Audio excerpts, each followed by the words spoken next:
What's up, guys? Mr. Alan C here, and we're checking out the Airrniss laundry basket. Let's see what's in the box. Wow, it comes packaged super neatly.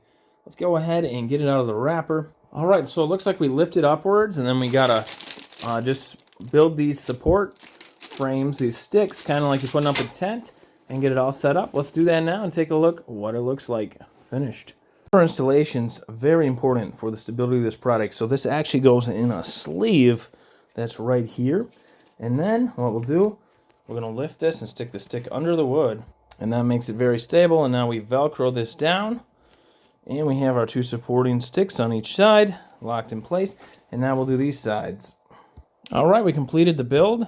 It's very stable. And tons of room in there. Gotta love it. And on top of that, they're including a laundry bag that fits right inside. So there it is, a giant green laundry bag. You can see it in there. And it has Velcro in the corners where it sticks and holds it in place. This is an impressive set. Perfect laundry basket. Thanks for checking it out with me. I'll see you guys next time. Bye-bye.